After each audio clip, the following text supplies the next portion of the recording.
Hello, my name is Robert Taferner. I'm the JALT Conference featured speaker liaison.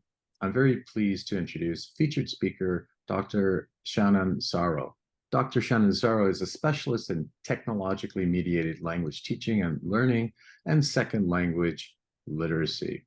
She has taught academic writing and courses in applied linguistics to future English teachers throughout the United States and Europe.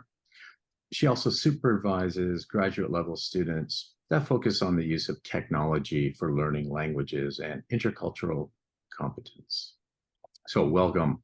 Let's start off. Why don't you maybe give us some of your background, additional background, and then we'll talk about your workshops and let's see how it goes. Okay, great. Thank you. So as you already mentioned, I am a faculty member at the University of Maryland, Baltimore County in the United States, but I'm also, I have an affiliate position at Malmö University in Sweden, where I used to be a full-time lecturer, but I'm mentioning that because that's relevant for the workshop, because a lot of what I'm sharing at JALT has to do with things that came out of working with English language educators in Sweden. But I also want to mention, just as background, I not only have a lot of experience in Europe, I actually got my start in the field in Japan. And in the late 90s, I was teaching English in Gifu City. So it's wonderful to be here at JALT, although virtually. But yeah, I'm looking forward to this workshop.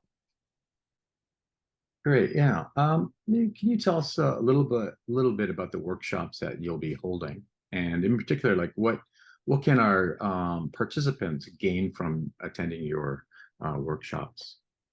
So we start off, or I'm going to start off with kind of laying the groundwork for what is a fan. So you mentioned my technology background, and it might sound a little interesting, but I spent a lot of time when I was a student in online spaces in the digital wilds as a fan. I was really big into the Harry Potter fandom, for instance.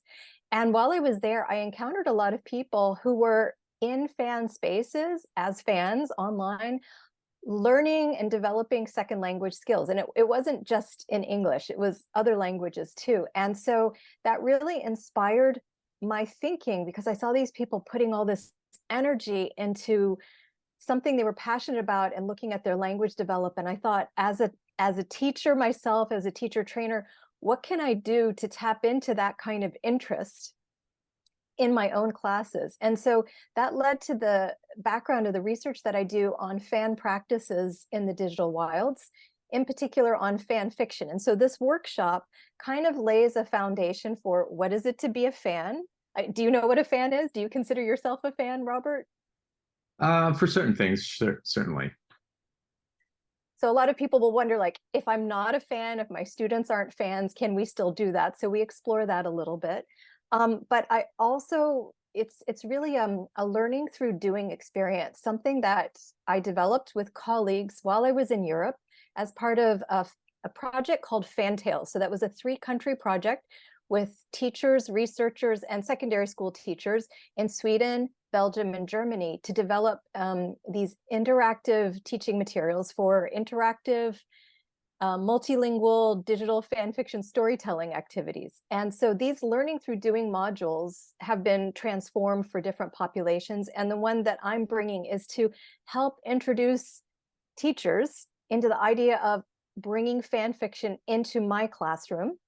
And you get to experience the initial workshop, like what it looks like to get started. So you'll come away, those who attend will come away with knowledge about at least one activity, but a lot of other resources, and also hands-on experience with doing a collaborative fan fiction activity. And it's also meant to kind of bridge the hesitancy a lot of people have about bringing creative writing into the language classroom. So we'll also look at, my presentation in particular, we'll look at what research has shown about the learning that occurs during and through these different fan activities, including fan fiction. So you can get a feel for, how it draws students' attention. And we talk also about how to engage students who don't consider themselves a fan of the thing that they're doing, because that's another thing, right? Not everyone is, even if you are a fan, you're not a fan of the same thing your classmates are fans of, but how can you tap into the interest of your students and develop these materials? So that's kind of what I'm hoping people will come away with. Yeah, it sounds very interesting. And you mentioned now twice, students who are not really fans per se.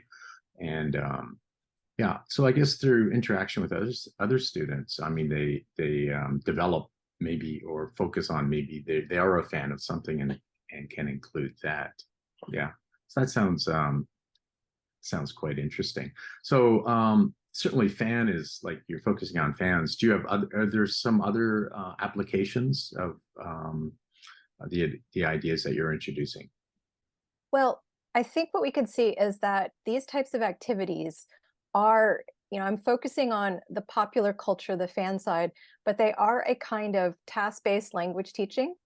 And they do also entail language development. So what we'll find is you might think when you're doing creative writing, you're thinking on the story, the creative part, but one of the big elements of fan fiction writing in particular is a kind of linguistic analysis. So what fans like to do, you find a text, let's say in my case, it might have been Harry Potter and I wanted to write a Harry Potter story. It requires attention to the language of the writer, details of the story, and a way to make sure that the story that you're writing somehow reflects and captures elements of that initial text. So it requires a high degree of kind of, we might say, literary analysis, but also linguistic analysis.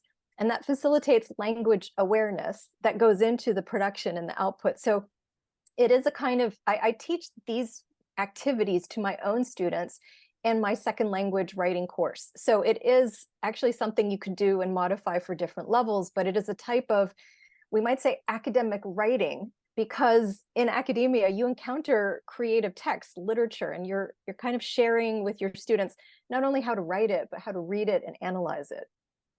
Yeah, that sounds great. I mean, I teach academic writing as well, and academic skills development and these things. And I think we need different approaches to do this effectively and make it interesting for our students. And it sounds like you've got a nice approach to engage your students. As many people don't like academic writing. Yes, Certainly, I find that too. Yeah. it's a challenge, and to shy away from it, I don't know if that's the approach, but I think there's a lot of creative ways to teach it, and I think I think we can learn a lot from this workshop, and I'm looking forward to attending. That's for Excellent. sure.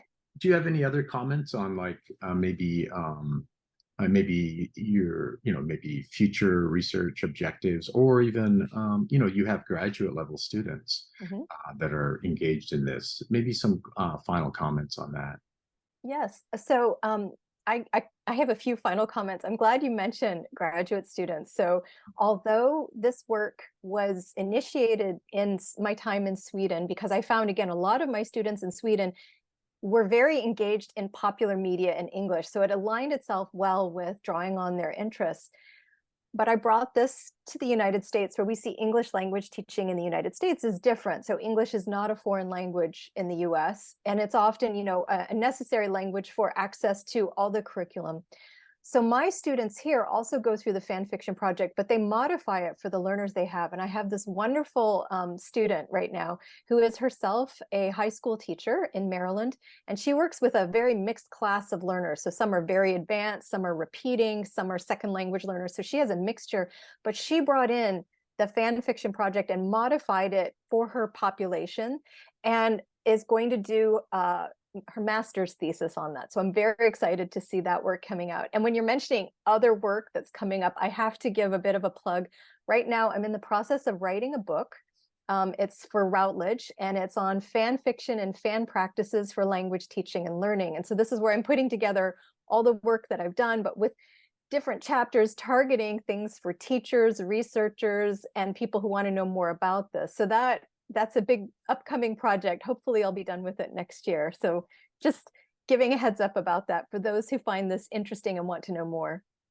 Yeah, excellent. Yeah, that sounds great. And it's always nice to see, that you've got like a future objectives and future plans for additional research. And I'm sure a lot of people will want to talk to you about your research and maybe their own research. Anyway, I think we can wrap up right now. And thank you very much. I'll see you at the conference in a couple of months. So good luck and take care. Thank you.